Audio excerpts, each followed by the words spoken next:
고스트 초정밀 정치예부쇼 닦아간다. 여러분의 구독과 좋아요, 알림 설정, 슈퍼챗, 계좌, 후원 그리고 다양한 댓글들 환영하고 감사하게 생각하고 있습니다. 오늘 정치 뉴스를 닦아볼 분 두 분 먼저 소개해드릴게요. 이동학 전 민주당 최고위원, 김윤형 전 국민의힘 상근 부대변인 어서 오십시오. 안녕하세요. 안녕하세요. 네, 이긴 총장님은 지금 오고 계시고 곧 도착을 할 계획입니다. 지금 두 분 테이블 앞에 저희가 육포를 놔드렸어요. 이거를 지금 이동학 최고님은 아껴 먹겠다고 오늘 요거는 내가 요거는 갖고 가야지 하다가 이건 못 참습니다. 네. 요거 참지 말고 한번 드셔보시고 우리 진짜 맛있다. 네. 김윤영 대변인도 전 육포를 정말 좋아하는데 예. 그 안에 이렇게 치즈가 네, 딱 들어가 정말 있잖아요. 좋아합니다. 네, 되게 부드럽고 쫄깃하고 그렇죠? 네, 이게- 두 가지 식감이 동시에 느껴지는. 그게 되게 특이하네요. 다른 것보다 쫄깃한 맛도 있고 맞아. 그게 되게 특이한 것 맞아, 같아요. 맞아. 예, 그러면서도 그 육포의 고유의 맛 그것도 예. 다 살아있는 것 같아서 네. 정말 맛있습니다. 육포가 이게 너무 또 딱딱하고 이러면 잘 안 그쵸. 씹어지거든요. 제가 지금 이가 약해서 저는 딱딱한 오징어를 잘 못 먹어요. 이렇게 반건조 오징어를 좋아하고 뭐 이런 사람인데. 피대기. 예, 이거는 쫄깃하면서도 뭐 부드러운 식감을 두 가지가 다 갖고 있어서 참 잘 만들었다 잘 하는 만들었네요. 생각이 들었습니다. 자, 그래서 요거를 저희가 앞에 보면은 저 화면 좀 비춰주시겠어요? 여기 저희가 선물 세트로 준비했어요. 명절 선물로 준비를 해주시면 좋겠는데 제가 어제 어디 방문할 때가 있어서 그냥 그 제과점이나 요새 양갱 이런 것도 네. 팔잖아요. 그런데 가서 하나 잡으니까 그 양갱 값은 뭐 그렇다 쳐. 양갱 값이 한 4만 원, 5만 원 하고 그렇죠. 요즘 그렇게. 이게 포장재 가격이 한 2만 원이 하더라고요. 그래서 야 이걸 싸고 싶어도 못 사겠는 거야. 근데 이렇게 예쁜 보자기에 포장해서 전달해 드릴 수 있게 저희가 준비하니까 설 선물로 한번 선택해 보시고 봐주십시오. 저희가 그래서 오리지널 맛, 치즈 맛, 매운 맛 각 5봉지씩을 이렇게 세 가지입니다. 이 세 가지 맛인데 맛이 다 달라요. 이 맛을 골고루 해서 5봉지씩 총 15개를 이 포장으로 준비를 하고 있고요. 선물 세트 구매하는 것은 이렇게 되고 3만 원이 채 안 되는 가격 29,900원에 선택하실 수가 있고요. 선물하시기에 너무 좋다는 걸 말씀드리고 이렇게 되면은 한 봉지에 뭐 2,000원이 안 해요. 한 1,993원 꼴이더라고요. 계산해 진짜 보니까. 맛있는 게 벌써 예. 한 봉지 다 먹었네. 그래서 다 드시고 계세요.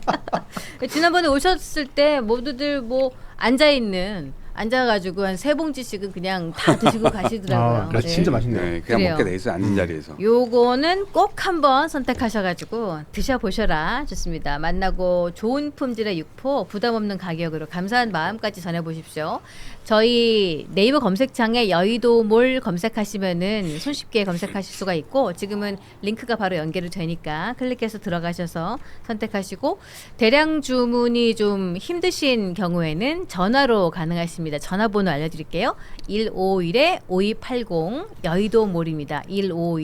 151-5280번으로 전화하셔서 주문하시면은 친절한 상담원이 아주 섬세하게 안내해 드리도록 하겠습니다.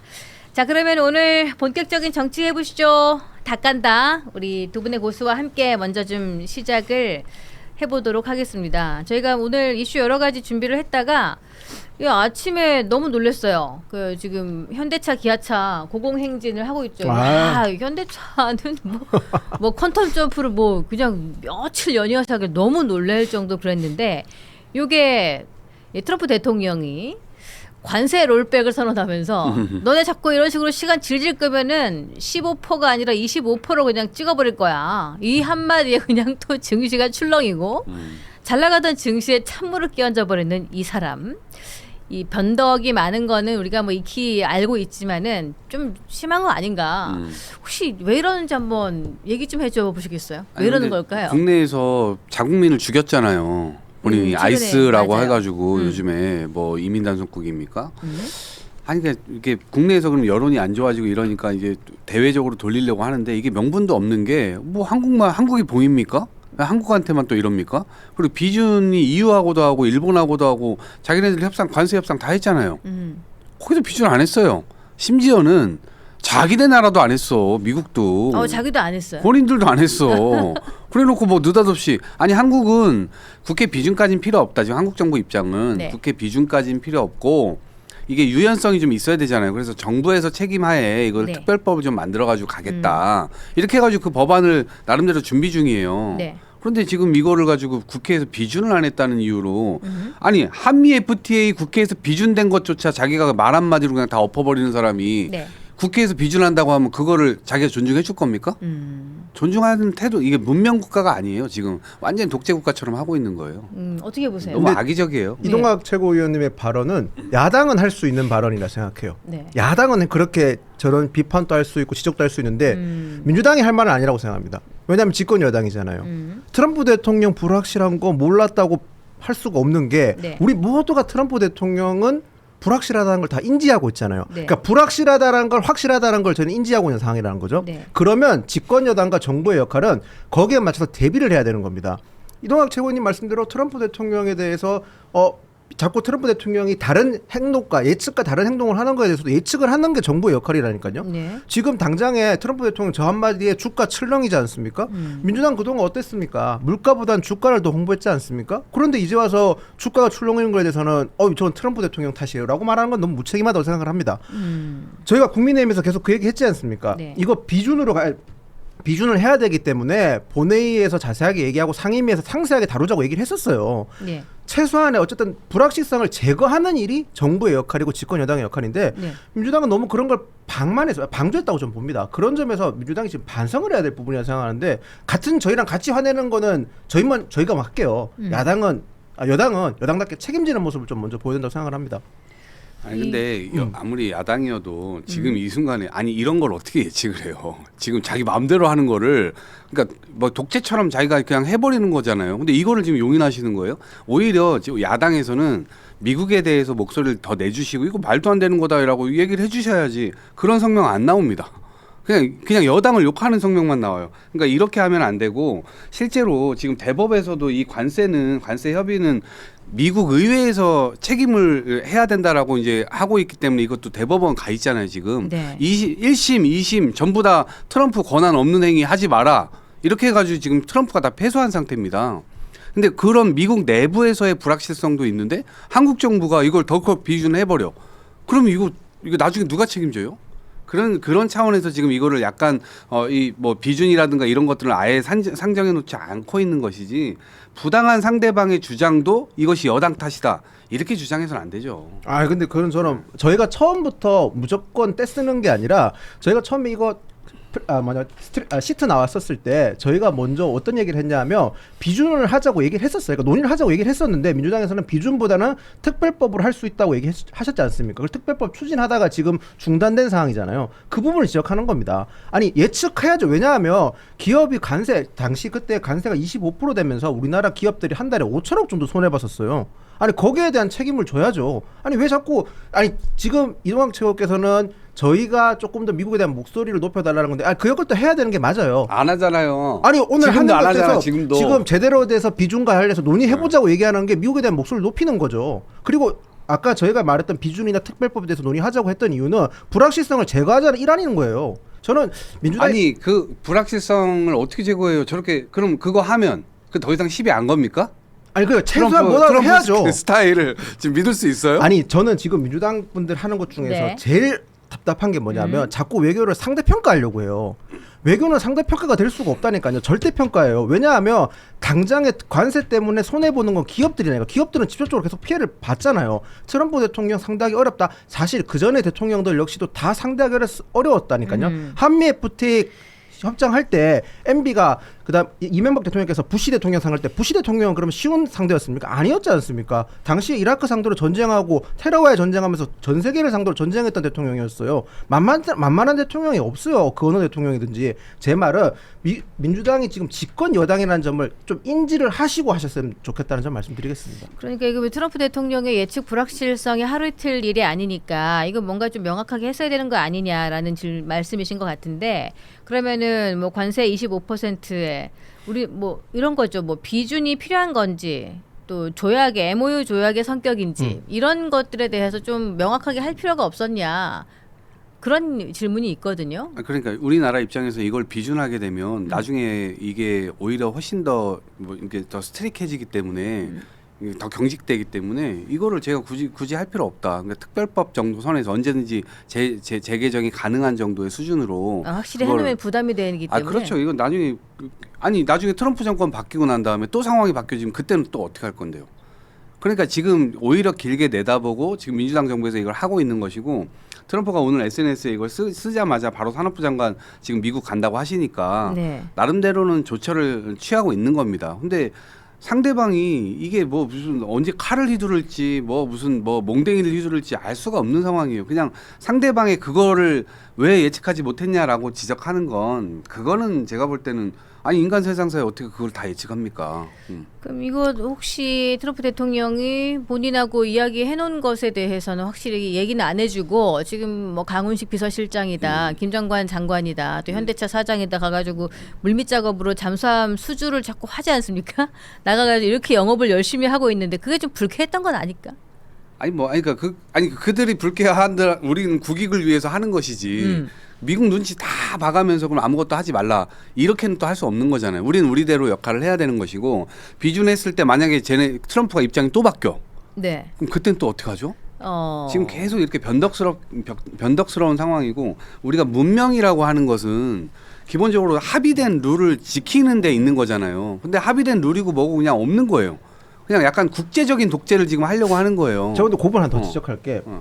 그럼 말씀하신 거 다 맞다 치더라도 당시에 한미 무역협정 체결할 때 관세협정 체결할 때 민주당이나 당시 대통령실에서 어떤 반응을 보였습니까? 강유정 대변인 같은 경우는 합의문이 필요 없을 만큼 분위기 좋았다는 얘기 했지 않습니까? 민주당에서도 그때 당시 이재명 대통령이 합의해 온 것에서 굉장한 칭찬과 오히려 더 잘했다는 식으로 평가했지 않습니까? 근데 그게 깨졌으면 거기에 대한 반성도 하시고 그리고 이제 진짜 진솔하게 국민의힘이나 아니면 개혁신당을 하는데 어떤 얘기가 있었는지 상세하게 밝혀야 될 필요가 있는 거예요. 비준을 절차를 밟게 되면 본회의나 상임위에서 상세하게 다루게 돼 있거든요. 그 절차를 안 했다는 점을 지적하는 겁니다. 저는. 네.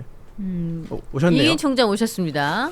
의견을 좀 주시죠. 육포 저희 하나 지금 드세요. 네. 관세 이야기 하고 정신 있습니다. 없습니다. 육포를 하나 좀 드시면서 잘 지내셨죠? 예, 잘 네. 있었어요. 관세 때문에 말들이 많네요. 예, 이제 아침에 관세 이게 좀 트럼프가 도발을 하는 바람에 네. 주가가 막 출렁이고 썸네일 있는데. 참 잘 뽑은 것 같아요. 트럼프 네. 깡패짓 하고 있다. 예, 저희 PD님 엄청 잘하시죠. 아니 근데 그렇죠? 깡패를 욕하지 않고 민주당 아니, 막 얻어 터지고 있는. 그럼 이 깡패짓을 언제까지 용인을 할 것인가? 그거에 대해서 좀 짚고 일단, 넘어가야 되지 않나요? 네. 어흥 한마디 해줘야지. 1번 깡패는 나쁜 놈. 2번 깡패의 저런 폭력 배질에도 불구하고 방조하고 방기했던 민주당 나쁜 놈. 방조래. 두 개예요. 이준석 대표님 아침에 나와서 그렇게 얘기 안 하시던데. 그러니까 깡패는 일단 나쁜 놈이라니까. 네. 근데 문제는 트럼프를 까야지. 트럼프 민주당이- 까시더라고요. 그러니까 민주당이 의정 주도권을 가지고 있잖아요. 네. 170, 180석이라고 하는.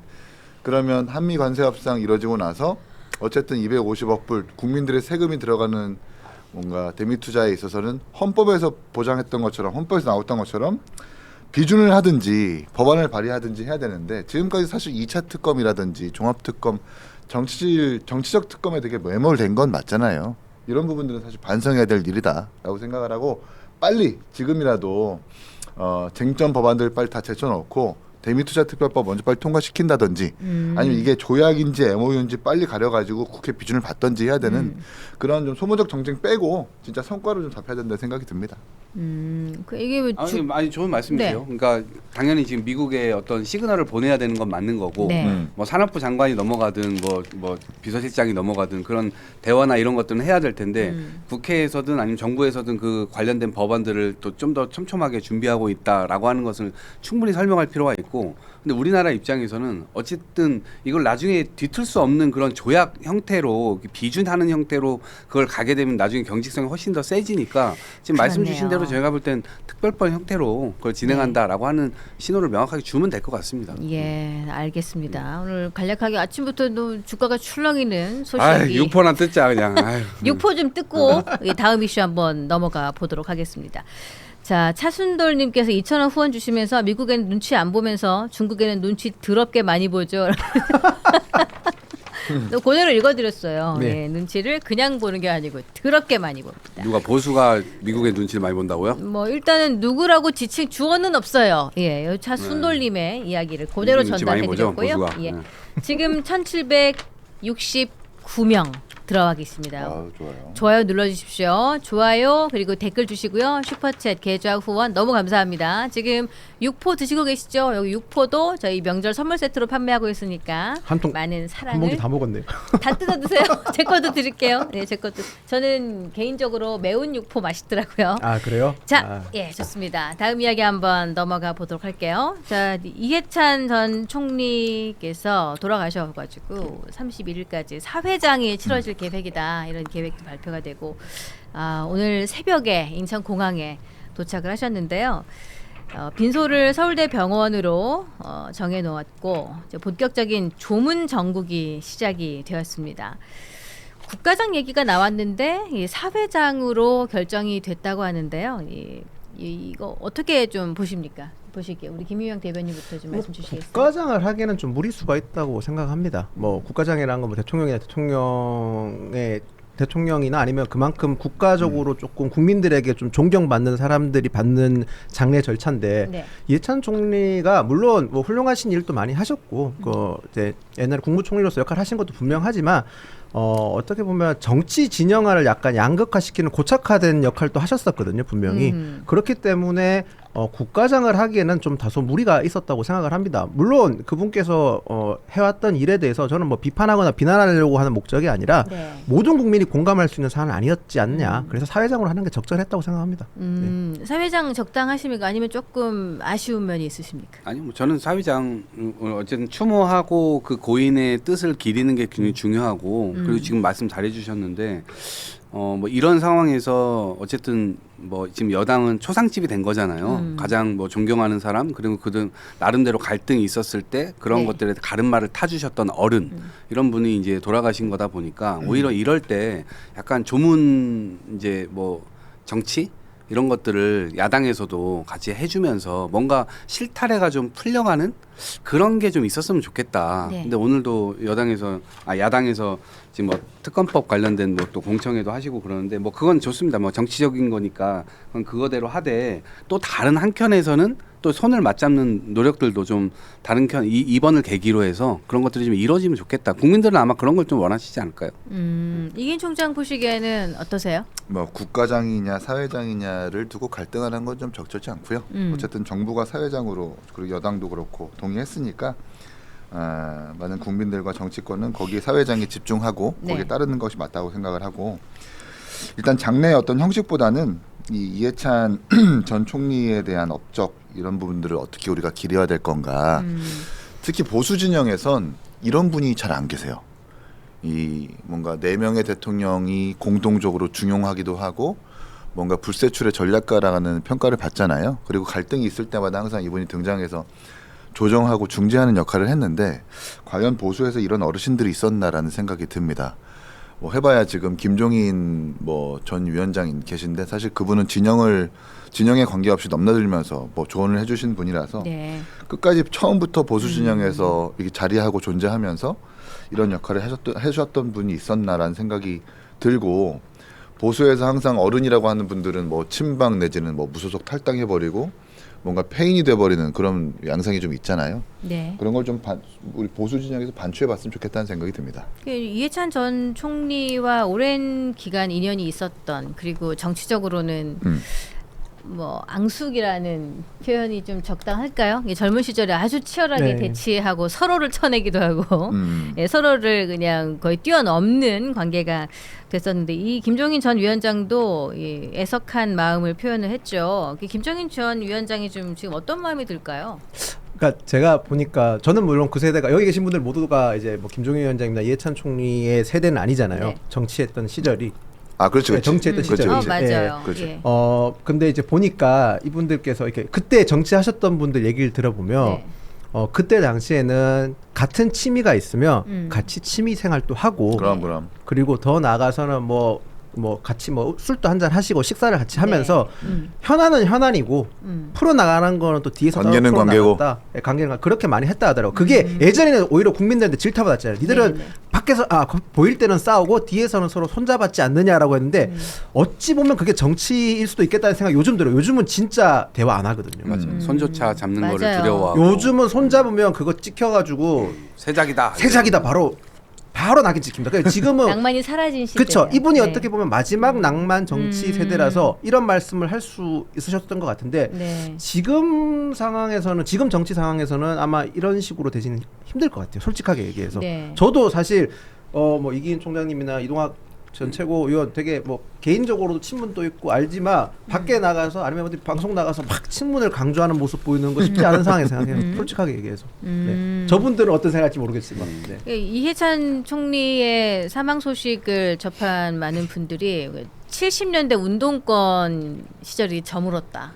예, 그래서 운동권이 장악하고 있던 민주당에 또 새로운 기류가 형성되는 것이 아닌가. 한 뭐 페이지가 이런 넘어갔다. 말이 있기도 해요. 뭐 그럴 수도 예. 있죠. 근데 어쨌든 지금 이제 60년대생들이 가득 들어차 있는 상황이고 뭐 당분간은 또 그들의 어떤 헤게모니 속에서 가겠죠. 차기 대권 주자들도 아마 그 정도 선상에서 나올 것이고. 네. 근데 아까 이제 이긴 총장님도 말씀 잘 하셨는데 이제 이게 국가적으로 봐도 국무총리까지 하셨고 또 교육부 장관 여러 이제 비판점들은 뭐 있습니다만 네. 그럼에도 불구하고 공심을 굉장히 강조했던 정치인이었고 또 저희 진영적으로 보면 실제로 어른이시잖아요. 그렇죠. 이제 앞으로 어른의 역할을 또 누가 해주실 것인가 이제 그 부분도 좀 이제 생각이 좀 들기도 하지만 네. 어쨌든 굉장히 중한 분을 잃었다라는 생각이 들고 생각보다 젊으세요. 52년생입니다. 74세 정도 되셨어요. 예, 김문수 후보가 그 정도 나이 네, 되나요? 그리고 이낙연 네. 전 총리도 마찬가지고 그냥 네. 그분들 멀쩡하게 지금 다 그 계시잖아요. 박지원 의원님은 42년생이셔서 그렇죠. 80 네. 초반이신데 뭐 물론 건강하시죠. 과거에 이제 고문의 후유증도 있고 시대적인 네. 어떤 뭐 아픔 이런 것들을 이제 온몸으로 또 맞서셨던 분이기 때문에 네. 그래서 조금 더 이심전심이 좀 되는 것 같아요. 그렇네요. 거동이 상당히 불편하신 것 맞아요. 같던데. 근데 그 몸이 좀 불편하신데 제가 일주일 전에 베트남까지 뵀거든요. 왜 가셨대요? 일주일 전에 이제 영종도 오셔가지고 네. 일주일 전에 뵙고 인사도 나누고 이렇게 아, 했었는데 직접 뵙고? 예, 예. 근데 지금 그래서 또 건강이 마음이 더 그러시겠어요. 예. 최근에 뵀었으니까. 그렇죠. 예. 근데 베트남도 그래도 어쨌든 일하러 가신 거거든요. 민주평통 수석 부의장이시니까 맞아요. 거기 민주평통 행사가 있어서 이제 거기 가셨다가 예, 이렇게 예. 된 건데 좀 안타깝습니다. 그렇네요. 시대의 민주당의 입장에서는 시대의 정치인이 저물었다 이런 평가를 내놓고 있고 또 뭐 정당을 떠나서 전 진영에서 좀 뭔가 자기 지조를 가지고 소신껏 뭐 시대를 정치적으로 이끌었던 사람이라는 것을 공감을 하시는 것 같습니다. 지금 2,000분 정도 들어와 계시는데 지금 들어와서 보시는 분 중에 많은 분들이 구독자 상태가 아닌 새로 오신 분이 정말요? 많으세요. 예, 그래서 저희가 양쪽 진영을 넘나들면서 고스들의 의견을 경청하고 저희 중도 지향적인 방송을 하고 있는 프로그램인데요. 구독 버튼 눌러주시면 감사하겠습니다. 저희 올해 이번 달 목표가 6만 명 모시고 함께. 근데 70명밖에 안 남아서 되겠는데? 그래요? 네. 예. 오늘 5만 되는 9천 거 아니야 오늘? 5만 야, 9천. 그럼 지금 70분 남아 계신다고 하는데 700분인가? 700분. 700분이 700분. 노안 이슈. 공이 하나 들 보여. 지금 보고 계신 분들이 링크를 옆에 친구한테 한 명씩만 좀 보내주세요. 노안 안 이슈 볼. 때문에 여기 저희 위에 잘 떠 안 있어 보이네. 59388명. 예, 그래 나머지 한 600 몇십 분 정도. 그러네요. 맞네. 예, 구독해 주시기 바랍니다. 저희 얼마나 큰 힘이 되는지 모르겠습니다. 저 다음 달에는 6만 명 꽉 채워서 함께 출발했으면 좋겠습니다. 자, 이제 요이 이슈로 넘어가 보도록 하죠. 김윤영 원맨쇼.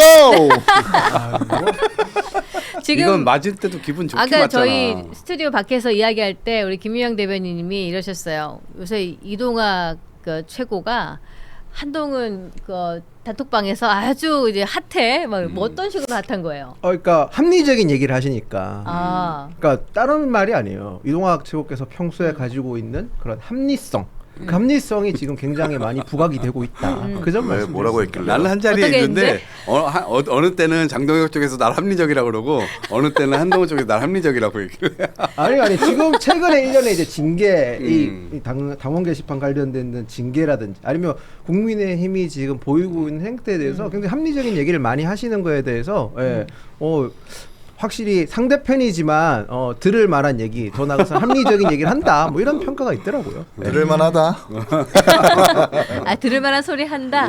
제가 뭔 얘기냐면 네. 한동훈 전 대표는 이 절대자 윤석열에게 가족을 동원해가지고 댓글을 달았잖아요. 예. 그래갖고 이제 비판하는. 그래가지고 그게 이제 징계 사유가 된 것이고 어제 장동혁 김종혁 전 최고위원은 예. 장동혁에게 이 살을 날렸다가 네. 장동혁의 이 절대자인데 지금 장동혁의 살을 날렸다가 당 대표한테 감히 그러냐라고 해가지고 지금 또 이 억압을 당하고 있는 거잖아요. 지금 보수 세력이 이 표현의 자유라는 것에 네. 본인들 스스로가 엄청난 방어를 하면서 표현의 자유가 없는 곳에는 살 수 없다. 우리는 오로지 자유다라고 얘기를 외치면서도 자신들의 가치를 깡그리 그냥 뭐 이렇게 잡아뜨리고 있는 그런 장동혁 지도 체제에 대해서 네. 제가 비판을 안 할 수가 없죠. 아, 네, 이런 그래요. 비판을 하는 거죠.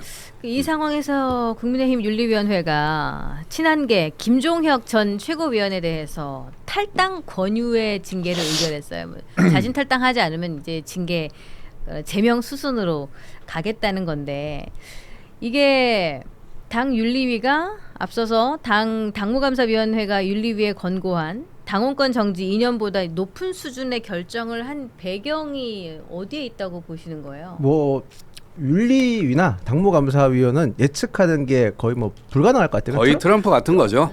네. 트럼프를 옹호하더니 저러니까 합리적이라는 평가를 받는 겁니다. 네. 여튼 그러니까 이런 평가도 있죠. 예. 김종혁 최고가 오히려 윤리위에 대해서 더 강성한 메시지를 내고 윤리의 행동에 대해서 더 비판적인 메시지를 내니까 네. 뭐 괘씸죄라는 평가도 있고요. 뭐 여러 가지 평가가 많은데 글쎄요. 그 결정문을 읽어 보셨다라면 무슨 말 하는지 잘 모를 거예요. 결정문이라고 하면 쉽게 쓰여져야 되고 직관적이어야 되는데 굉장히 본인의 논문에서 나온 내용인지 아니면 뭐 본인의 이론적인 건지 모르겠는데 굉장히 현학적인 표현도 많고요. 네. 어려운 말이 되게 많아요. 예. 뭐 제가 무지해서 그런지 모르겠지만 저는 처음 봤을 때 한 번에 이해가 안 되더라고요. 그런 건 좋은 결정문이라고 볼 수 없거든요. 확실합니다, 그거는. 네. 그런 상황으로 글을 썼다는 건 그만큼 본인들의 논리가 맞추기 힘들었기 때문에 저는 그렇다고 봅니다. 쉬운 결정문을 쓴다는 거는 그만큼 어떤 결정함에 있어서 명확하기 때문에 쉬운 결정문을 쓸 수 있는데 쉽게 결정을 할 수 없다. 어려운 표현을 갖다 써야 되고 어려운 표현을 넣는다는 거는 자신들의 논리가 그만큼 부족하기 때문에 저는 썼다고 합니다. 생각하고 김종혁 최고가 지금 징계받았던 사유가 하나가 보면 부정선거는 없다라는 주장을 했다는 거고 그리고 네. 비상계엄이 계몽령은 망상이다라는 얘기 네. 그리고 신천지가 사이비다라는 얘기를 한 것과 여론조사를 특정 여론조사만 보면 안 된다는 얘기를 해서 징계받은 거예요. 쉽게 설명하면. 네. 글쎄요. 제가 방금 김종혁 최고가 얘기했는 부분 중에서 표현이 가해가지고 경고 조치할 수 있을지는 모르겠지만 과연 이 표현에 이런 말을 했다고 해서 탈당 권유라는 징계를 하는 게 과연 얼마나 많은 국민들이 합리적으로 생각할지는 저는 충분히 다른 많은 국민들이 김종혁 최고의 말이 맞다고 생각할 거라 생각합니다. 네. 우리 김종혁 전 최고가 가처분 신청을 할 거라고 하던데 법원은 어떻게 볼까요, 이기인 총장님? 오히려 김종혁 최고의 가처분은 받아들여질 수 있을 것 같아요. 네. 네, 좀 무리한 징계인 것은 확실해 보이니까. 다만 이제 한동훈 대표의 가처분에 있어서는 뭐 가족 명의의 도용한 글이 이제 확인이 됐기 때문에 네. 그리고 오히려 김종혁 최고와는 달리 한동훈 대표는 가처분을 안 걸겠죠. 왜냐하면 가처분을 걸게 되면 그 진실 여부를 다투기 때문에 자신의 그 IP가 정말 이름도 누구로 드러나지. 쓰여졌는지를 뭔가 더 깊게 수사가 되거나 법원에서 알아보려고 할 겁니다. 네. 본질이 좀 달라서 한동훈 대표는 가처분을 안 걸 것 같지만 김종혁 최고는 뭔가 가능성이 없지는 않을 것 같아요. 징계는 과하죠. 말이 안 되는 거예요. 근데 업보라는 생각이 전 듭니다. 이준석 대표 징계당할 때 그렇게 앞장서 가지고 무슨 뭐 당 대표는 정무직이고 가처분 걷는 것도 말이 안 되고 그렇게 뭔가 본인들이 던지는 돌을 정당하게 섰던 분들이 지금 친한 게 일부였다고 좀 보거든요. 근데 지금에 와서는 이제 본인들을 향한 징계가 부당하다고 얘기하는 건데 이런 주장을 할 거면 과거에 본인들의 주장에 대해서 뭐 반성을 한다거나 뭐 그런 게 좀 선행이 됐어야 되는 건데 그런 부분들이 없어서 좀 아쉬운 것 같고 그럼에도 불구하고 징계는 잘못됐다. 100% 잘못됐다는 생각이 듭니다. 예. 표현의 자유라고 하는 것은 어쨌든 보장받아야 되는 거고 정당이라고 하는 게 자칫 잘못하면 전체주의적으로 흐를 수 있기 때문에 가급적 최대한 구성원들의 어떤 의견과 어떤 주장들은 존중해야 되는 게 맞다고 좀 보거든요. 예. 그런 의미에서 징계는 확실히 이상하다 생각이 듭니다. 이게 그래서 장동혁 대표가 의사의 만료에도 불구하고 퇴원을 계획을 하고 있다고 그래요. 그래서 목요일에 최고위원회를 주재하지 않을까. 그러면은 뭐 소위 징계 때리려고 이제 네. 징계태원. 제명은 못할 것 같고 징계 퇴원을 네. 하겠다는 건데. 당원권 정지로 낮추지 않을까? 그러면은 제가 볼 진짜? 때는 장동혁이 물러나야 될 사안일 겁니다. 아마 윤호개인 세력들이 예. 그거를 장동혁을 가만두겠습니까? 본인이 약속했잖아요. 본인이 독약을 삼킬 때는 찍어주면 내가 제명하겠다 이러한 취지를 가지고 지금 윤호개인과 손을 잡았잖아요. 예. 근데 만약에 그걸 이행하지 않아, 그럼 뭔가 깎아줘. 10대 때린다고 해놓고서는 막 5대만 때려. 그러면은 그 나머지 5대 본인이 맞아야 될 거예요. 그래서 그거를 나눠 맞을 가능성이 없다라는 네. 생각이 들고 이게 좀 부당하다고 생각하는 거는 다 인정해요. 다 인정. 만약에 제가 한다 칠게요. 네. 망상, 파시스트, 바이러스, 한줌 이런 혐오 자극 표현으로 당원이나 당 리더십을 공격하는 것은 정당한 비판이나 표현의 자유를 넘어선다라고 이제 규정을 한 거예요. 그래서 정보 심리전에 해당돼 중징계가 불가피하다라는 취지로 지금 김종혁 최고위원을 징계한 거거든요. 근데 똑같은 선상에서 똑같이 신지호 전 의원이 폭탄 테러를 자행한 마피아라고 얘기를 했는데 이건 아무런 문제가 없다고 본인들이 결정을 했거든요. 이게 이해가 되세요?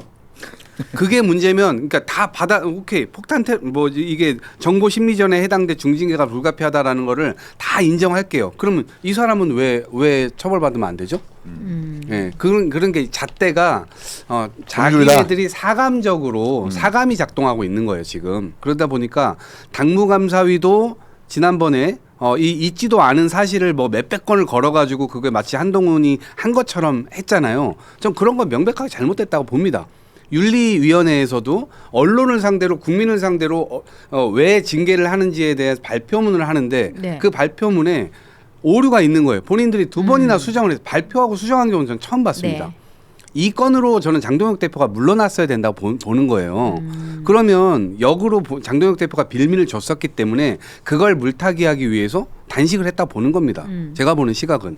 그래서 이 자체가 지금 이 징계하는 것 자체가 일단 보수의 표현의 자유라고 하는 절대적 가치 자체를 형해화시킬 뿐만 아니라 그 잣대가 자기네들한테 사감적으로 미운 사람들에게만 적용이 된다는데 문제가 있는 거예요. 이게 막 트럼프 같은 짓이지 완전히. 예. 제가 조금 덧붙여 두 분 말씀 잘 들었고 제가 이제 말씀을 드릴게 우선 이제 증거 조작했는 한동훈 전 대표 관련해 가지고는 증거 조작을 했기 때문에 고소를 했습니다. 그래서 아까 이기인 총장님께서는 가처분을 넣게 되면 법적에서 조사를 들어가서 안 할 수도 있다고 하는데 저희가 고소를 한 상황이기 때문에 그 부분은 고소를 통해서 어차피 조사가 다 될 부분이라서 말씀드리겠고 이준석 대표 징계 관련돼서 지금 김종혁 최고의 징계 비교를 하시는데 저는 개혁신당 분들이 그런 비판할 수 있다고 생각해요. 충분히 서운한 감정이 있으실 수 있다고 생각을 하는데 조금 사안을 달리 봐야 될 부분은 뭐냐 하면 이준석 대표 같은 경우는 어쨌든 본인의 기책사유에서 발생한 부분이 있는 거고 김종혁 최고 같은 경우는 당내 민주화에서 다투는 과정에서 생긴 겁니다. 물론 비판하실 수 있는 부분이 있다고 저도 생각하거든요. 그때 당시 시점에서 김종혁 최고의 발언 자체가 과연 100%다 합리적인 얘기였냐. 저는 그 부분은 동의하지 않아요 사실은.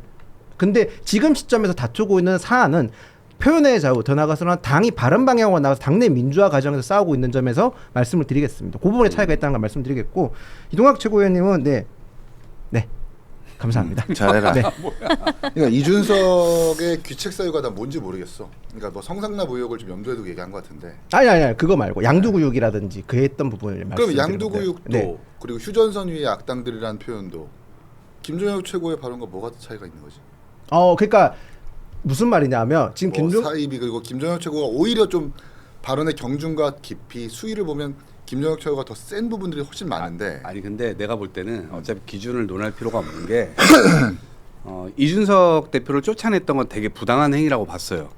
제 입장에서는. 그래서 이준석 대표에 대해서 당시에 당할 때 저는 당연히 당권을 윤석열에 대한 비판을 많이 했죠. 그리고 지금도 마찬가지예요. 네.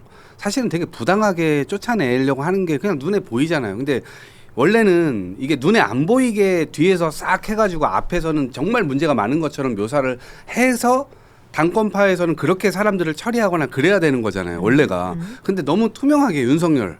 근데 지금 장동혁도 윤석열이랑 똑같이 하고 있단 말이에요. 네. 그래서 그 부분에 대해서는 일관되게 비판하는 게 맞다. 그러니까 이준석 대표가 1차 징계가 있었고 2차 징계가 있었고 네. 1차 징계가 선거 관련된 거였고 2차 징계가 이제 그 비판이었어요. 그렇죠. 선거 관련된 의혹에서는 경찰에서도 수사해 보니까 CCTV 자체가 없었다고 얘기하고 있고 가세연의 격리 직원이 유튜브 방송에 나와서 사실 대표적인 조작 사건이 이준석 대표 조작 사건이라고 얘기를 해서 깔끔하게 무혐의가 됐습니다. 그건 끝났어요. 그럼 2차에서 양두구육 내지는 휴전선 위의 악당들 내지는 그 표현의 자유를 빌어가지고 비판한 걸 가지고 징계한 걸 가지고 당시에 친한계 윤희석 의원이나 윤희석 대변인이나 김정혁 최고는 가처분 걸지 말아라. 당대표는 정무직이기 때문에 때로는 그렇게 물러날 줄도 알아야 된다는 식으로 얘기를 했단 말이에요. 그게 맞냐라는 거야. 어차피 국민의힘의 윤리에는 이상한 집단이라는 건 상수예요. 그런데 그때 당시에 그 윤리위의 이상한 집단의 논리를 앞장서서 옹호하고 대변하고 이준석한테 짱돌을 던진 게 지금의 친한계였어요. 근데 지금 그냥 지기 싫어서 그거 인정하고 싶지 않으니까 반성하고 싶지 않아서 그냥 이준석의 징계는 경우가 달랐으니까 그건 아직도 맞는 거고 자신들의 김정은에 대한 징계 혹은 한동훈 대표에 대한 징계는 다르다라는 경우로 얘기를 하면 그거 어떻게 소구할 수 있겠냐고. 깔끔하게 그냥 맞아요. 이준석 대표에 대한 징계도 틀렸죠. 우리가 생각해보니까 잘못된 것 같아요. 그래서 우리도 지금 잘못됐다는 걸 주장하고 싶은 거예요. 라고 한다면 네. 좀 더 소구할 수 있는 거고 이준석 대표에 대한 징계가 잘못됐다라고 하는 것은 인요한 혁신위부터 김용태 비대위까지 그 징계가 완전히 잘못됐고 철회한다고 결정을 당차면서 했잖아요. 그렇지. 그러면 한동훈 대표 측에서 이걸 인정을 해야지. 근데 인정을 안 하고 그냥 반성하기 싫은지 모르겠지만 그것도 인정 안 하고 뭐 아주 계속 본인들의 주장만 계속하면 어떻게 소구할 수 있겠는가 생각해요. 이준석 대표는 그때 뭐 양두구역 이런 발언 이 김종혁 솔직히 그게 김종혁 뭐가 최고는 잘못이야. 어떤 말이 가장 아킬레스건이 된 거예요? 지금 그쪽에서 좀 윤리 지금 김종혁 최고에서 윤리 징계하는 내용은 보면 일단은 여론조사 문제도 가장 큰 것 같고요. 네. 그 다음에 장동혁 당대표에 대한 비판이 수위가 좀 가했다라는 게 제일 많은 것 수위가 같아요. 비판 수위가 가했다. 그 비판 수위를 통해서 이제 그 비판 수위를 김종혁 최고를 징계함으로써 개별 억제를 통해서 일반 억제를 하겠다는 논리더라고요. 네. 그러니까 김종혁 최고에 대해서 앞으로 징계를 세게 하면 나머지 당원 구성원들도 당 대표에 대해서 그런 비판을 못하지 않겠느냐. 당 대표는 단순하게 당 대표가 아니다. 당원의 총의를 모은 사람이다라는 주장인 거잖아요. 그런 논리라서 좀 납득하기 좀 힘든 상황이죠. 근데 네. 이거 당 대표에 대해서 비판을 할 수 없다면 그게 뭐 민주 뭐 이거 망상 정당인가요? 바이러스, 황당하고 망상, 그런 표현을 한줌도 안 썼습니까? 된다고 이게 지금 문제시 삼는 건데 그러니까요. 이걸 문제 삼을 수 없지 사실은. 근데 그래서 저는 그냥 한동훈계가 결심을 네. 해갖고 엊그저께 뭐 10만 명 모였다고 하는데 네. 차라리 이렇게 된 마당에 창당을 하셔라 말씀드립니다. 근데 2년 10만 명 전부터 모인 게 얘기했어요. 맞나요? 네. 지금 아니 자체 10만 추산 명 아닙니까? 본인들이 얘기했으니까 10만 명 뭐 적어도 10만 명 이상의 사람들이 당원은 가입할 거예요. 네. 네. 저희도 그 당에 애정이 없어서 탈당하고 창당한 게 아닙니다. 해도 안 되고 바로 잡고 싶어 했지. 개전 애정이 네. 없으니까 맞아. 도저히 안 돼가지고 나와서 그 내재적 한계를 극복해 보자고 이제 개혁신당을 만든 건데 어쨌든 한동훈 대표가 팬덤이 확실한 건 확실한 것 같고 네. 네, 세력이 있는 건 확실한 것 같아요. 그러네요. 이번 기회를 통해서 별도로 어떤 식으로의 어떤 정치를 할지를 좀 고민해봤으면 좋겠다는 생각이 듭니다. 근데 약간 개혁신당도 살짝 삐끗한 건 맞잖아 이번에 뭐. 장동혁과 공조하려고 하다가 갑자기 박근혜 등장하고 막 당신들 특검연대 한 거야. 당신들 특검연대. 박근혜 갑자기 그건 한동훈 등장해가지고. 대표도 페이스북에다가 특검이 필요하다고 얘기했단 말이야. 그럼 개혁신당 한동훈과의 입장에서는 연대도 또 염두를 해두고 있는 네, 건가? 이긴 누구든. 총장님 개혁신당 입장에서는 그러면은 갑자기 박근혜 전 대통령 나타났을 때 좀 당황스러웠나? 당황스럽죠. 아니, 좀 삐끗했지. 근데 저게 출구 전략이 될 수 있나라는 생각도 사실 들었는데 말도 안 되는 출구 전략이. 뭔가 좀 이렇게 뭐 초식이 새롭다 보니까 뭐 그거는 그럼 만약에 박근혜 대통령이 먼저 이제 방문한 상태였으면 이준석 대표가 뒤늦게 혹시 일정이 좀 안 맞아가지고 뒤에 오더라도 굳이 거기 안 가. 그럼 단식 끝나버렸겠죠, 그건 사실. 아 그냥 끝내버리는. 네, 늦게 왔으면 단식 끝나버리고. 그렇습니까? 그렇지 조기 귀국할 필요가 없었지.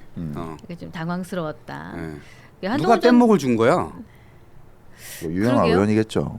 야. 뭐 서로 아무도 안 했고 자발적으로 혼자 오셨다 그러는데 힘들게 그 아무도 다리를 믿기가 건너왔는데. 어렵죠. 그 네. 유영아 의원님 그 표현 쓰시면 되게 싫어하세요. 본인이 가교 역할 했다고? 아니 누군가가 했었을 텐데. 이래놓고 대구시장 나가면 뭐 볼일 다 보는 유영아 거지. 아예 의원님은 안, 그건 안 나가실 거예요. 저는 저 본인이 박근혜 얘기했잖아. 대통령이 온 것에 대해서는 비판하고 싶지 않은데 와서 거기에 만족하는 국민의힘을 보면 그 단식을 스스로 내부용 단식이었다라고 그냥 입증하는 꼴이거든요. 아니 그게 4분 좀 얘기하고 더 꼴랑 4분 맞아요. 얘기하고 그냥 가버렸다고. 근데 그거를 빌미로 단식을 그만둔다? 조롱 스탑. 스타트 조롱. 근데 여기 너무 왜 이재명 전 당대표처럼 지팡이도 짚고 걸어다니고 휘청거리기도 하고 좀 이런 액션이 없이 그냥 너무 네 그렇게 하겠습니다 한 건 좀 있잖아요. 그렇지. 그게 좀 아쉽다. 제가 좀 생각을 해보겠습니다, 예, 대통령. 그 생각해보고 고뇌하고 이런 게 그렇지. 좀 뭐 몸이 물론 힘드셨겠지만 그런 게 조금 있었으면 어떨까. 그러니까 어차피 정치는 보여주는 거 아니겠습니까? 그건 좀 아쉽죠. 예. 네, 뭐 여러 가지 정황상 봤었을 때는 마치 잘 짜여졌다고 볼 수밖에 없죠. 네. 박근혜 대통령이 오시고 네. 끝나고 그 일련의 과정 자체가 굉장히 매끄럽게 됐었지 않습니까? 예, 그 그렇죠. 매끄럽다는 의미가 다른 의미가 아니라 이제 착착착 시나리오가 있었다는 너무 것처럼 기다렸다는 듯이 그래서 그렇게 아유, 돼서 당황스러웠어요. 그런 목소리가 충분히 있을 수 있는 거니까요. 뭐 아니 그리고 정무수석 안 왔다 이거 갖고 이제 국민의힘에서 네. 비판하는 건 그만했으면 좋겠어요. 왜냐면 이미 이야기가 돼 있었고 정무수석이 원래 2시에 방문하기로 내가 비판할 건데? 내가 비판할 건데 이제 국민의힘 안 할 건데 이제 2시에 내가 할 건데. 방문하기로 되어 있었고 그런데 박근혜 전 대통령이 갑자기 온다고 해가지고 예. 4시 반으로 시간을 뒤로 미뤘다는 거야. 네. 그래놓고 박근혜 대통령 오고 난 다음에 4시 반에 이제 오려고 했는데 네. 자기네가 단식을 중단해 버렸어. 아 가려고 했는데 어. 못 간 거다. 아, 아니 즉시 조율이 돼 중단. 있었다니까 정무수석하고 원래는 박근혜 대통령보다 네. 먼저 가 있는 걸로 돼 있었는데 갑자기 박근혜 대통령이 온다고 해가지고 뭘 몰라 국민의힘 내부 사정은 아이 몰라. 그게 아니지. 그런데 4시 반으로 오라고 통보를 해준 거야. 예. 그래갖고 4시 반에 그럼 가겠다 이렇게까지 얘기가 돼 있었는데 이제 8일차 당일날이었던 그 사이에 거고. 그 사이에 대통령이 와가지고 뭐 그냥 중단해 버렸어. 그 전날 송원석 대표랑 그 여당 원내대표 만나면서 로텐데올 지나쳤잖아요. 그럼 들을 수 있는 거지. 뭘 그렇게 또 아니지, 시간을 그날은 8일날 여당을 잡는데 못 가려고 가려고 했는데 못 갔다. 야당을 방문하고. 아, 근데 그게 그러니까 조율 속에 있었던 거야. 이게 제가 국회 그 안에 내부 구조도를 잘 몰라서 그러는데 로텐더홀을 그냥 지나쳐 가기에도 쪽문으로 가야 되고 이렇다면서요. 아, 연문이 있어. 연문이 아니 네. 쪽문이 쪽문은 아니에요. 무조건 대문이 반대로만- 대문이 4개가 있는 거야. 대문이 4개가 뭘 있어요. 대문이야 이렇게 살짝. 그러니까 이렇게 대부분 그 새길 문이지. 로텐더홀을 그냥 통과해 가는데 거기를 통과 안 하기 위해서 되게 쪽문을 선택해야 됐다. 그러니까 이런 여기 앞에 지금 불평이더라고. 저기 장동 대표 단식하고 있잖아요. 내가 홍익표 수석이야. 이렇게 간 거야. 이렇게 간 거야. 아니지 그냥 연문으로 올라가면 되는 건데 왜? 이렇게 간 거야. 벽에 붙어가지고. 딱 저 표정. 이거 아니야. 조롱스타. 조롱스타. 그러니까 어쨌든 이거는 대통령실이 잘못하다고 저도 봐요. 그냥 가셔서 뭐 별다른 메시지 없이 그냥 안부만 물어봤었어도 지금 저런 이인 총장이면 저런 걸 안 받으셔도 됐었는데 괜히 말 한마디 안 하고 저기 더 나빠. 저기 더 나빠. 괜히 저런 걸 더 받게 됐다.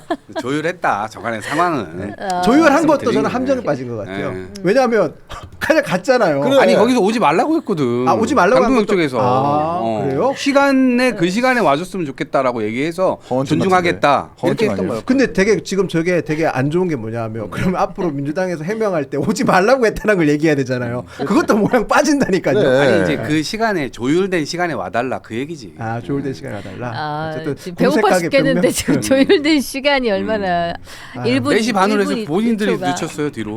제가 아, 어떤 심정인지 알 것 그렇습니까? 같아요. 네. 그러니까 장동혁 대표는 이제 황교안 전 대표 단식 일이 8일이었잖아요. 일단 딱 8일 채웠고 진짜 황교안이 이제- 황교안. 내가 황교안이다. 그네 누나 왔고 됐다. 한동훈 근데- 안 왔으니까 오케이. 근데 이거 착각은 있잖아. 하면 안 될 것 같아요. 정치적으로 본인들이 엄청난 승리한 것처럼 한동훈만 빼고 모두가 뭉쳤다. 그러니까 개혁신당 이준석 대표까지 왔고 예. 모두가 다 뭉쳤다. 민주당 이거를 안 오고. 착각하고 있는 것 같아요. 윤어게인으로 우리가 통합됐다. 이렇게 아. 착각을 하고 있는 것 같아요. 헐. 거기 가가지고 통합된 메시지를 다 보잖아요. 통합된 메시지는 밥 굽는 거 그만하고 밥 먹어. 요걸로 통합된 거예요. 밥 먹으란 얘기로 메시지가 동일했던 거예요. 네. 근데 그거를 윤어게인 지지하겠지 저 사람들이? 유승민 전 의원이 그럴 리가 있겠어요? 이준석 대표가 그럴 리가 있겠어요? 본인들이 그냥 생각하고 싶은 대로 한동훈만 빼고 우린 보수는 다 통합됐다 이렇게 생각하는 이야 거예요. 그렇게 말하면 이계인 총장 너무 난감한 거 아닙니까? 아니, 이준석 화가 대표가 나죠. 그러려고 윤석열은 한건 아니니까. 아니고. 그러니까요. 본인들은 정신 승리를 그렇게 네. 하고 있다니까요. 아, 그러니까 윤어게인이 그렇게 하고 망할 있다. 수밖에 없는 거예요. 윤어게인은 망할 수밖에 없다. 어쨌든 특검이나 받아 빨리. 예. 강선우 김병기 어떻게 할 거예요? 자 그러면은 자 철저하게 수사를 해야죠. 요 이슈를 그만 얘기할까? 요 마지막 질문 요 이슈 마지막 질문 그 제명 징계하고 나면 한동훈 전 대표는 제명이 되겠죠. 아마도 그렇게 가능성이 제일 높다고 지금 보고 있습니다. 출판 기념회 하던데. 어때요 아, 계획이? 토크 뭐 제명 콘서트? 당하면 뭐. 일단 토크 콘서트 이미 이제 기사는 아직 났는지 2월 8일 날 출마 계획. 이야, 잠실 네. 실내체육관에서 네. 2월 8일 오후 5시에 와, 토크 그거 몇 콘서트를 명 하는데 모이는 티켓 링크가 그렇죠. 있어요. 잠실 실내체육관이니까 규모가 야. 3,000명 들어가나? 아니요, 그거보다 훨씬 많죠. 오, 잠실 들어가나? 이거 실내체육관이니까요. 아이유가 콘서트 하는데 아, 만 명 들어가, 만 명 넘게 네, 들어가죠. 몇만 명 아. 들어가는 데 저- 아니에요? 네, 네, 세상에 그런 뭐 이걸 곳에서 채워보겠다. 오. 한 2만 명, 3만 명 될 거예요. 이야. 왜냐면 저기 연구전 하는 데거든요. 그 아니 해봤으니까. 우리 예. 전당대회 하던 데잖아. 맞아. 큰 정당들이 그거죠. 맞아. 대의원들 그거죠. 2만 명, 네. 300명 모여가지고 네. 하던데요. 그렇죠. 네. 어. 네. 그래서 그러니까 오케이 토크 콘서트는 하고 만약에 제명이 되면 네. 네. 뭐 제명이 안 될 수도 있고 보류가 될 수도 있고 네. 제명이 되면 음. 출마? 아니요, 그런 걸 지금까지 미리 밝힐 필요가 없는 게 이게 좀 약간 어떻게 보면 저희는 옵션이 되게 많다는 점 말씀드리고 싶어요. 왜냐하면 여전히 한동훈 대표를 지지하는 원내 세력도 있고요. 더 나아가서 원내에서 한동훈 대표를 지지하는 네. 지지층이 확고하죠. 흔히 말해서 정치권에서 가장 중요했던 건 팬덤, 지지층과 더불어서 그 지지층에서 움직일 수 있는 힘, 이때 힘이 단순하게 저는 뭐 동원력이 될 수도 있고 행동력도 될 수 있지만 더 나아가서는 뭐 정치 자금이라든지 이런 것도 있지 않습니까? 한동훈 대표가 지난 대선에서 단 2명만 정치 후원금을 다 채웠어요. 한 분이 이재명 대통령이었고 네. 한 분이 한동훈 전 대표였습니다. 심지어 예. 그 후원금을 가장 빨리 채운 건 한동훈 전 대표였죠. 지난번 제가 토크 콘서트도 유료 토크 콘서트를 했었거든요.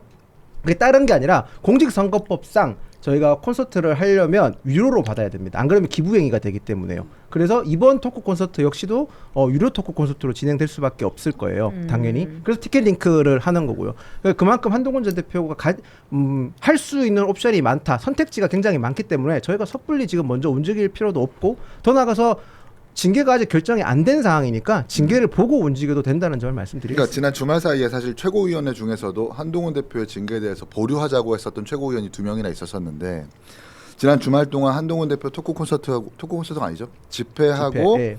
하면서 그 2명의 위원들의 의견이 좀 바뀌었다라는 거예요. 그건 이유가 뭘까? 그러니까 한동훈 대표가 장동혁 대표에게 만남을 뭔가 원한다던가 아니면 정치적으로 해결하는 게 아니라 자꾸 바깥에서 새과시하고 거기다가 대고 새과시하는 그 집회를 두고 막 댓글 달면서 이게 진짜 보수 결집이라든지 뭐 이런 말을 하면서 최고위원들에 대한 어떤 그런 이런 심리랄까요? 그걸 좀 바꾸게 한 계기는 아닐까라는 생각이 드는데 어때요?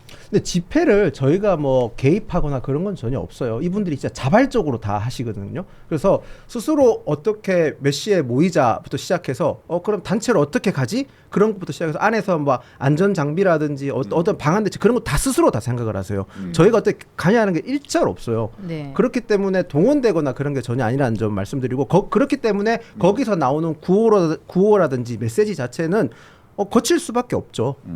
그런 점에서 현 지도부가 그 메시지를 보고 불쾌했다고 하더라고요. 저도 뭐 확인할 수 있는 위치도 아니고 확인할 수도 없지만 뭐 언론 기사를 봤었을 때는 뭐 불쾌했다라는 메시지를 하시던데 글쎄요. 당내에서 그 정도 메시지를 참지 못한다고 하면 정치하기 쉽지 않지 않을까요? 그러니까 저는 이제 한동훈 대표한테 다른 말을 하고 싶은 게 아니고 네. 이게 진짜 보수 결집이다. 그리고 사이비 보수를 쫓아내고 진짜 보수를 만들자. 우리도 해봐서 알아. 천하용인이라는 집단에서 해봐서 아는데 그게 과연 좋은 전략인가 싶어요. 사실 모든 사람들을 적으로 만들면서 나만 정답이다라고 유지하는 게 그게 이제 보편적인 국민들한테 소구할 수 있을지 잘 모르겠고 단식을 평가할 때도 사실 뭐 저 단식에 대해서 뭔가 조금 부정적으로 평가하지만 그러면 그 단식에 갔었던 합리적인 유승민 의원이라든지 하는 분들까지 같이 뭔가 싸잡아서 비판하게 되는 꼴이니까 그래서 최고위원 둘이 뭔가 입장을 바꾼 것은 아닐까라는 생각이 들어서 뭐 조심스럽게 좀 조언을 해봅니다. 지금 뭐 JAYCHI 100님은 무소속으로 대구 수영구에서 살아 돌아오면 인정을 해주겠다 하셨고요. 웬 수영구? 수성구일 겁니다. 수성구. 대구, 네. 수성구 대구 갑. 부산이 수영구고 부산은 수성구, 대구는 수성구. 예, 갑. 여기는 네. 지금 수영구라고 하셨는데 수성구겠네요. 네, 수성구입니다. 제가 고향이 대구기 때문에 네, 잘 대구 알죠. 수성구가 보수잖아요. 대구 수성구는 자체가 보수지. 보수인데 약간 좀 다릅니다. 대구 수성 같은 민주 경우는 지지세도 있잖아. 민주당이 옛날 김부겸 전 의원님이 당선되신 적도 있고 수성구에서 이겼나요? 네, 그때? 김부겸 의원이 이긴 적이 있고 더 나아가서 구의원 선거에서는 수성구가 원내 일당이 민주당인 적도 있습니다. 민주당, 그러니까 대구에서 모두가 보수긴 하지만 네. 수성구 같은 경우는 민주당 지지세가 35% 정도는 나오는 지역구입니다. 그러면은 그 지역에서 한동훈 대표가 나간다면 그래도 좀 선택받을 가능성도 있다고 봐지는 거예요. 그러니까 선거공학적으로 봤었을 때는 네. 수성구도 충분히 가능성이 있는 지역구라고 볼 수 있고요. 뭐 네. 단순하게 지금 그렇게 한 군데만 국한돼서 보지는 않고 있는 상황이에요. 선택지가 제가 계속 말씀드리잖아요. 선택지가 다양하다는 점을 계속 말씀드리는 거는. 지금 선택지가 다양하다 하시니까 질문이 자꾸 올라오는데 네. 이번 토크 콘서트에서 노래도 하냐? 기타 치고 노래가 아니라 질문이 지난번에도 올라오는데? 노래는 안 했었습니다. 안 하셨는데. 기타는 근데 치지 이번엔 않나요? 잠실 네. 실내 경기장에서 하는 거면은 네네. 거기 사운드가 굉장히 좋을 거 아닙니까? 그렇죠. 사운드 네. 되게 좋겠죠. 네, 네, 그렇죠. 지난번에도 대표님은 노래를 안 하셨고 다른 이제 팀에서 와서 콘서트를 아, 하긴. 게스트가 네, 네. 한동훈 어. 대표. 근데 저 이기인총님께 한 가지 여쭤보고 싶은 게 어떤 거?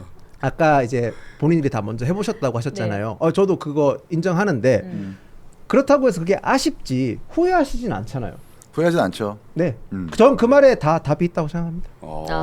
할 수 있는 방법을 한번 취해보고 있는 중이다. 네, 여러 가지 예. 방안이 있는데, 해보고 그러니까 있는 먼저 중이다. 앞에 선도자로 하셨던 분한테 네. 제가 그러면 또 질문 드려봐요. 선구자 좀 비판 좀 하지 마. 친한계는 진짜 답답해 죽겠어 진짜. 아, 제가 이거 하나 이럴 해명할 게 때는 하나 해명할 게 있어가지고 네, 네, 하셨어요. KKMMJJJ17님이 이동학 장예찬 옆에서는 찍소리도 못하더니 라는 이 댓글은 안 맞습니다. 왜요? 왜냐면 저는 예찬이 옆에서는 장동혁 대표 편을 들어줍니다. 네. 한동훈 공격합니다. 예. 지금 한동훈계 나왔으니까 한동훈계에서 장동혁 공격하는 겁니다. 예. 저는요 그게 어느 자랑- 편 들어도 상관없어요. 그게 네. 자랑이니? 네, 상관없습니다. 아니 근데 저는 이해가 안 되는 게 알아서 하세요. 알아서 망하니 빨리 보수는 빨리 망하는 게 좋아. 그게 빨리 망해. 예.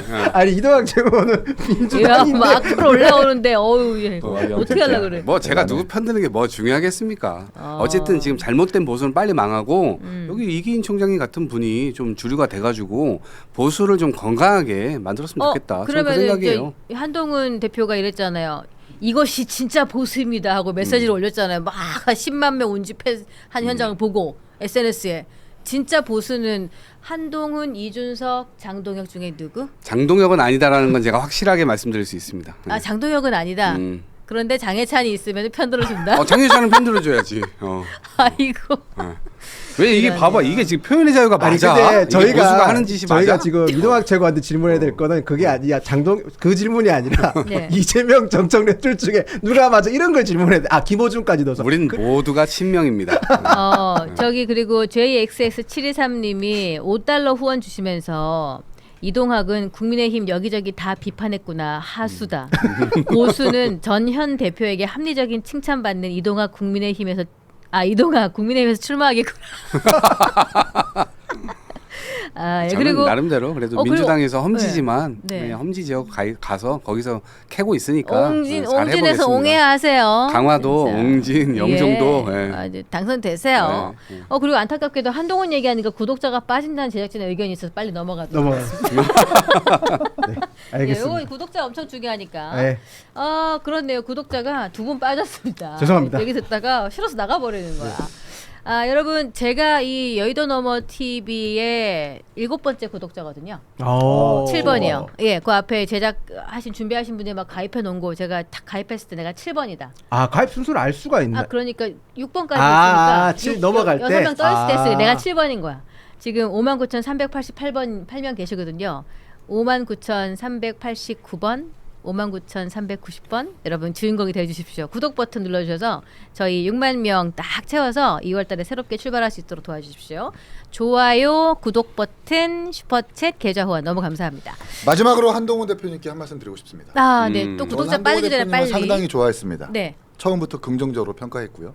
그러나 뭔가 개혁신당과 이준석 대표에게 열등감인지 모르겠지만 저희를 보고 되게 부정적으로 비판만 하시더라고요. 근데 오케이, 그건 저희가 쿨하게 받아들이고 한동훈 대표는 정말 수많은 장점을 가지고 있지만 딱 하나의 아주 정말 장점을 상쇄할 만한 단점 하나를 가지고 있다고 보는 게 전 자존심이라고 생각을 해요.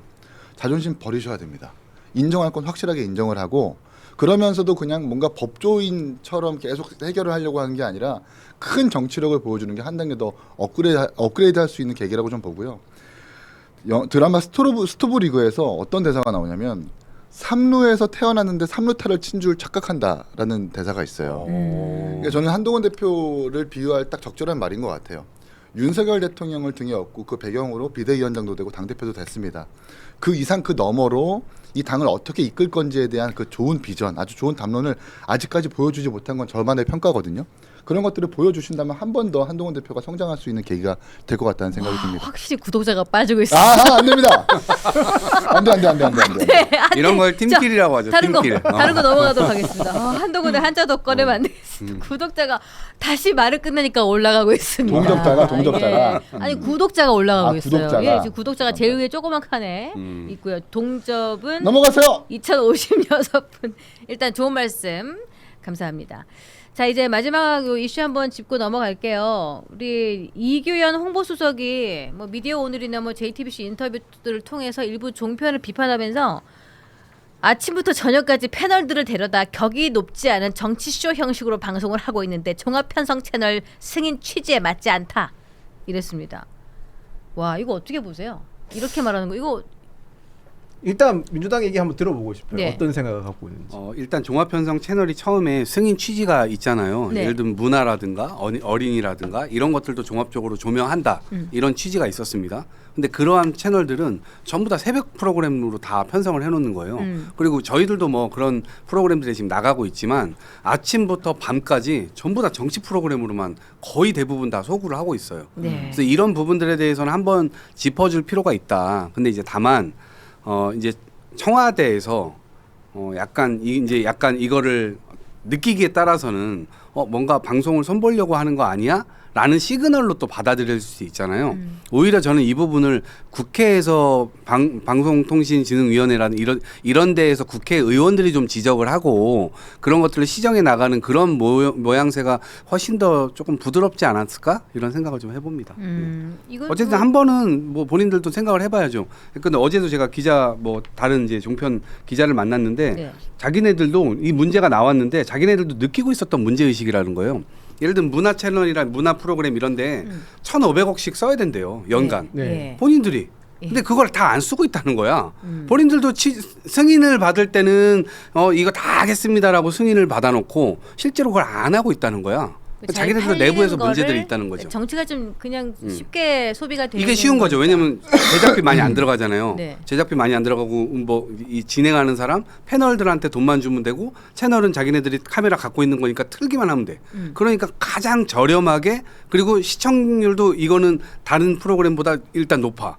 그러니까 그냥 이걸로 그냥 다 가는 거죠.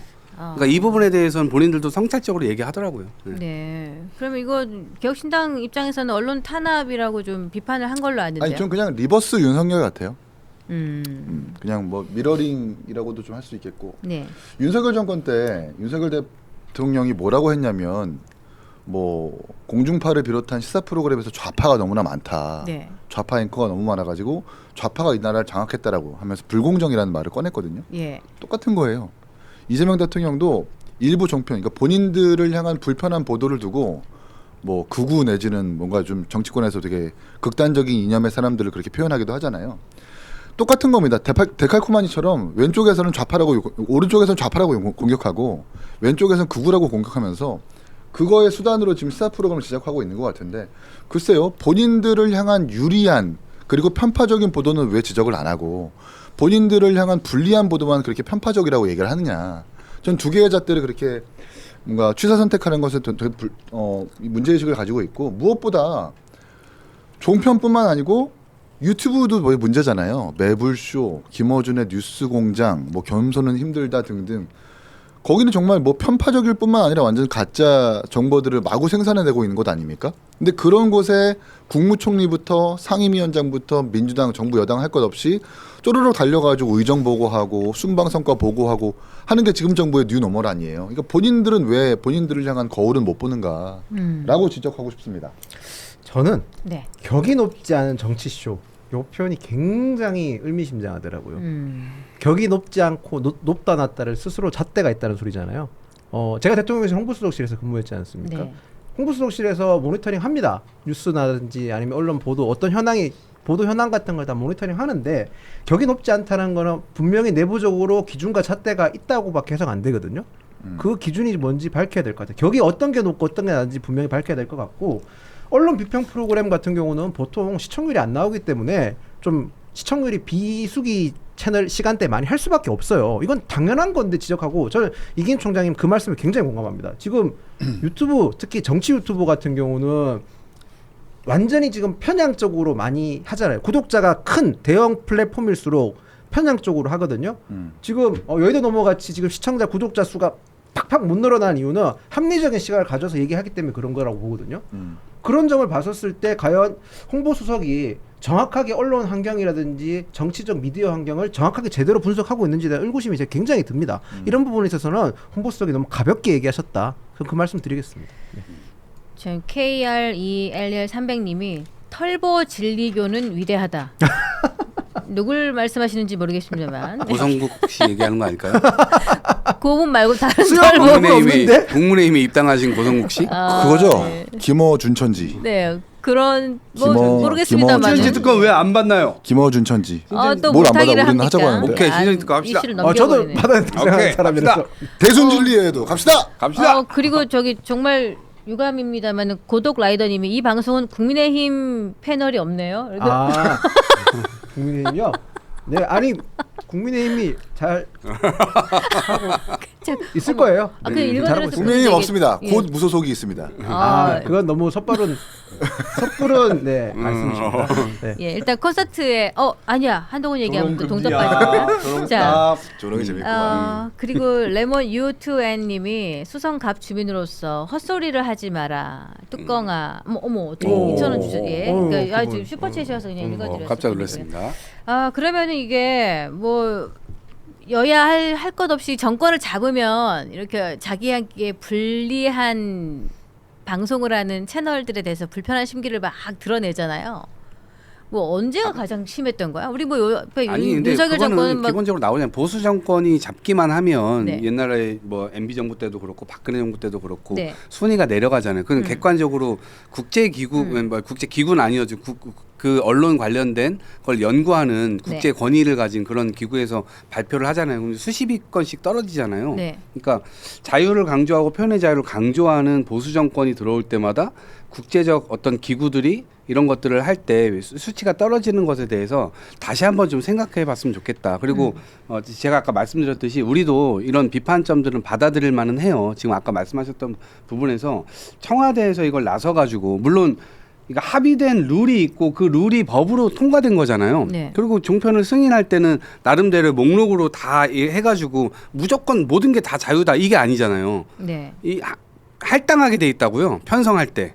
근데 그 할당을 본인들이 책임을 지금 다하지 않고 있는 부분에 대해서는 정부가 이건들은 지적을 할 수 있다. 근데 다만 지적하는 방식이 이왕이면 국회에서 지금 지적을 하고 정부가 그걸 좀 시정해내는 그런 방향으로 갔었으면 어땠을까 정도? 예. 네, 그렇습니다. 이게 이제 마지막 질문 될 것 같은데 뭐 종편이 종합 편성 승인 취지하고 달리 뭐 필수로 편성해야 되는 것은 좀 배제하고 아까 말씀하신 것처럼 손쉽게 할 수 있는 그 제작비도 적게 드는 이 정치 패널을 모셔놓고 하는 이런 프로그램을 때 토크쇼 정도로 이루어지고 있고 이게 그러다 보니까 뭐 많이 양산되다 보니까 뭐 정부에서 지금 비판하는 그 질이 좀 낮은 토크라고 이렇게 일가를 하기도 하는 건데 그래서 뭐 종편 등의 전문 채널 개념을 폐지하고 장르별 편성 의무를 없애고 광고 규제도 개편해서 OTT 등과 격차를 줄이려는 이 통합 미디어법 TF 같은 경우에 초안이 공개되게 되는데 이런 부분은 또 어떻게 보시는지 이것도 그러니까 주세요.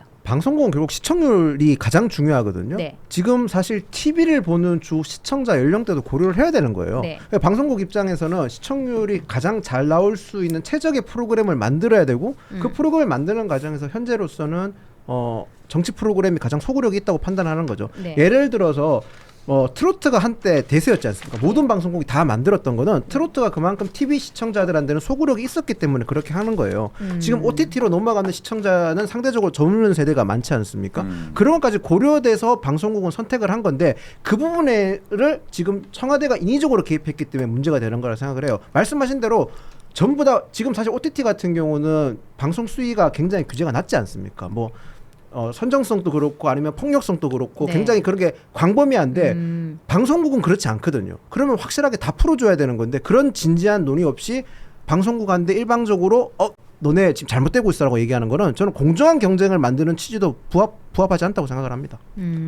어떻게 보세요? 이런 거 좀 도입을 초안이 공개됐죠. 근데 통합 이제 미디어. OTT는 언제든지 볼 수 있는 거잖아요. 유튜브도 지금 완전히 그냥 개방돼가지고 언제든지 네. 볼 수 있고 사실상 프로그램 편성이나 이런 것들은 TV 중심으로 여전히 TV를 시청하고 계신 분들이 대상일 것 같고 앞으로의 시대는 내가 그냥 보고 싶을 때 그냥 언제든지 볼 수 있는 그런 것이기 때문에 그런 시대적 흐름이 조금 반영된 안으로 지금 가고 있는 게 아닌가 싶고 아마 이런 안들이 이제 공개된다 하더라도 여러 공청회라든가 또 비판점들 이런 거 있을 겁니다. 이제 그거 의견 수렴하는 그 과정들을 통해서 어쨌든 지금의 흐름에 맞게 좀 제도가 정비되는 것은 뭐 바람직한 일이죠.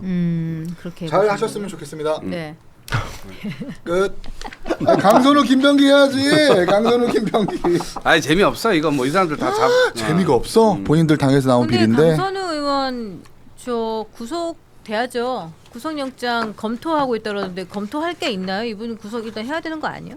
빨리 또 구속해야 저는 됩니다. 공직에서 시의원. 어제 김경 시의원이 어제 공직에서 물러났잖아요. 의원직에서. 네. 오늘 윤리위 열죠. 예, 네. 예, 본인이 이제 사퇴 물러나겠다고 선언을 한 거고. 얘기를 했고 좀 나머지 분들도 지금 나온 증거만으로도 음. 예, 의원의 자격이 없다. 국민을 예. 대표할 자격이 없다. 예. 빨리 물러나시라. 김경호는 월급은 최대한 계속 받잖아.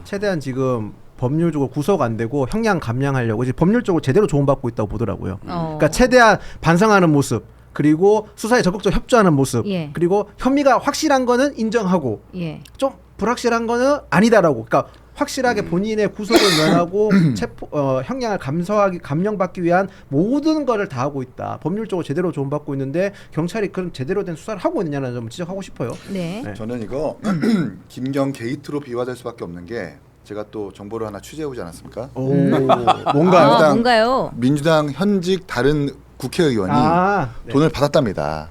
후원금 그 말고요? 한 명이 후원금 말고 금품을 한 명이 아니에요. 김경수 의원을 통해서 돈을 보궐선거와 지방선거 때 돈을 받았다라는 게 중복적으로 확인이 되더라고요. 돈을 김경수 의원 잔뜩 받았나요? 잔뜩 받았대요. 왜 그러냐면 김경수 의원이 서울시의회에서 서울시로 상대로 수의계약 내지는 여성 뭐 기업에 이렇게 수의계약 계약을 많이 땄대요. 그래서 그래서 올린 가족들의 수익이 500억이 넘는답니다. 거기에서 뭔가 그렇게 커미션 많이 할수 내지는 있나? 백마진 같은 것들을 줬다라는 의혹이 있는데 거기에서 이제 민주당 현직 국회의원들한테 돈을 줬다라는 게 중복적으로 확인이 되더라고요. 그래서 이거 김경수 의원 구속하거나 그러면 뭔가 또 다른 뉴스로 계속 덮일 수가 있다는 생각이 듭니다. 그리고 지방선거에서 이게 악영향이 미칠 것 같다는 뭐 예측도 드네요. 야, 이렇게 돈을 잔뜩 받는 상황 일단 어떻게 뭐 보십니까? 저도 뭐 사실관계나 이런 것 지금 오늘 처음 듣는 얘기여서 저는 처음 이 후원금만 문제가 얘기해요. 있다고 하면 이거는 당연히 이제 성역이 있어서는 안 되고요. 네. 저는 차제에 서울시도 이건 문제가 좀 있을 겁니다. 그러니까 아니 의원의 이해관계 당사자들이 예산을 갖다 그런 식으로 녹여먹고 있는데 이거 감사라든가 이런 것들 진행돼야 되잖아요. 근데 이거를 진행을 안 했어? 그럼 서울시 공무원들도 뭔가 의원의 압력이든 아니면 어떤 형태로건 뭔가 연루가 되어 있을 것 같다는 생각도 좀 듭니다. 그래서 그런 차원에서의 조사 감사, 경찰의 수사가 훨씬 더 넓어질 필요가 근데 있겠다. 이분이 2018년도 시의원 되셨잖아요. 네. 근데 2018년도 때는 서울시의회도 비례. 민주당이 다수당, 서울시장도 민주당이었고 2022년도 때는 서울시의회에서 힘쓸 수가 없었어요. 김기영 시의원이. 네. 민주당이 소수당이었고 그런 점까지 거래를 했을 때 지금 그냥 다 포함해서 감사는 다 해야 된다. 포함해서 그러니까 조사해봐야죠. 그런 거죠. 네. 공무원 불러다가 야 우리 여동생 기업 여기인데 여기다가 수의계약 줘라고 위력을 행사했어요. 근데 지금 이동학 최고는 그 위력을 행사했지만 공무원도 문제가 있어라고 얘기하는 거거든요. 무엇부터 우선순위를 두고 지적해야 되는가 한번 반주해 봤으면 좋겠다. 저는 처음에 수의계약이 짚었잖아요. 특정인에게 네. 좀 집중된다면 상당한 문제인데 문제가 좀 있죠. 궁금한 게 수의계약이 여성 기업일 경우에 5천만 원이야. 5천만 원까지 되잖아요. 그 5천만 원짜리를 만약에 풀로 다 했다 그래도 대체 얼마나 많이 해야 아니 이거는 500억이 되는 수백억 대의 어떤 그 계약이 있었던 거죠. 5천만 원짜리를 뭐 그러니까 5천만 원짜리 수백 개를 한게 계약도 아니고. 있고 그러니까 쪼개서 계약을 했다는 거잖아요. 장남이 부동산 시행사를 통해서 뭐 오피스텔인가 두 채를 지었는데 그걸 SH에 이제 매각시켰다는 거 아니에요? 그러면서 올린 그 수익이 280억인가? 아, 거기서 대부분이 네. 나왔구나. 야. 뭐 그런 게 좀 한두 가지가 아니랍니다. 야, 의회에서 의회 생활을 해 보셔서 아시겠지만은 너무 잘 알지. 조례 만들고 주민 만나고 시간이 진짜 없어요. 이런 생각을 할 시간이 없지 않아요? 이런 생각만 하면 다른 거 안 하고 이런 생각만 하면 시간이 있죠. 저나 경행커님 같은 이것만 한다 경우에는 그러면. 그런 생각이 주인데 이런 사람들은 다른 생각이 주겠지. 야, 진짜 너무 바쁘고 구청장 정신이 하고 없어서. 싶었다잖아요. 구청장. 그러니까 이 사람이 구청장에 있으면 대체 그러니까 얼마를 1억을 넣고 500억을 받는 거예요. 야, 어? 진짜 어마어마한 갑자기 뭔가 사람이네. 떠오르는 게 있는데. 대장동 같은 거지. 에이, 4천만 원 넣고 그거 왜 또 새끼로 새? 그 검찰의 이 엄청난 폭거 이거는 반드시 손을 봐야 됩니다. 이거 잘하시죠? 손을 봐야 돼. 이게 좀 이렇게 잘하실 것 같아요. 경매? 아니 확대. 확대. 아, 좋습니다. 조롱스타. 네. 조롱스타. 본인이 필요할 때만 조롱하고 말이야. 남들이 하는 거는 봐주지 못하고 말이야. 왜- 조롱 감별사. 네. 조롱 감별사. 아, 철저히 본인 위주네. 예. 슈퍼챗을 보내주셨네요. NSK8695님. 언론 탄압이 독재라며 민주화 운동했던 사람들이 독재자들과 똑같은 전략을 펴고 있네요. 하셨어요. 치치오님도 10,000원 주시면서 김윤영 대변인님 방금 다른 프로그램에서 윤희석님이 국힘이 이렇게 변질된 건 21년 6월 이준석 당대표 당선부터 윤석열 당선까지 몇 개월 사이에 당원 20만이 유입되면서라고 하셨던데 네, 그래서 신천지 특검. 네. 혹시 친한계에서는 이 대표도 특정 종교와 관계 있다고 여기시는 아니야 이준석 대표 이후였잖아요. 이후. 아 그런 건 예, 예. 아니고 그러니까 예. 저희가 당원이 누가 들어오는 거를 갈 수는 없다니까요. 대선 때 네. 들어왔잖아. 예. 대선 때. 그게 당원이 처음 누가 입당원서 넣는 거를 저희가 구분할 수 없어. 이 사람이 신천지를 통해서 들어왔는지 통일교에서 들어왔는지 알 수가 없어요. 그렇지. 그거는 이준석 네. 대표가 뭐 신천지를 네. 만나서 뭐 그런 들고 의미가 들어왔겠어? 아니에요. 그런 게 예, 아니지. 그런 의미가 아닙니다. 네. 그래서 네. 이분이 좀 그럼에도 불구하고 한동훈 대표도 그분 이준석 대표가 만들어 놓은 당원들로 당선되신 거 아닙니까? 이렇게 네. 질문을 그러니까 하셔서 질문이 좀 아쉬운 게 완전히 있었어요. 오해하시면 예. 안 됩니다. 네. 그렇네요. 네. 그리고 SHMOH님은 김종혁 비대위원이 26년 김종혁 전 최고위원에게 말합니다. 가처분은 당 망하라고 하는 것입니다. 라고 또 후원금을 보내주시면서 말씀 주셨어요. 자 이제 어느덧 시간이 다 돼서 이제 마칠 시간이 다 되었습니다. 육포는 맛있게 드셨습니까? 아, 맛있습니다. 네. 저는 한 통 다 먹었습니다. 다 먹었습니다. 아 네. 그래요? 너무 예, 한 맛있습니다. 개씩 더 좀 네. 제가 가는 길에 맛있게 네, 드시고 가는 길에 맛있게 먹으면서 영양도 예, 수함 그래요. 잘했습니다. 여러분 이제 설이 얼마 남지가 않아서요. 그러니까요. 저희가 그러네요. 선물 세트 형태로 준비를 했거든요. 이렇게 예쁜 보자기에다가 저희가 15봉을 안에 예쁘게 고급스럽게 포장을 했습니다. 이게 한 봉지당 2,000원도 채 되지 않는 가격에 아주 맛있고 쫄깃하고 입에서 살살살 잘 녹는 육포를 세 가지 맛 골고루 만나보실 수가 있습니다. 이렇게 골고루 넣어드릴 거고요.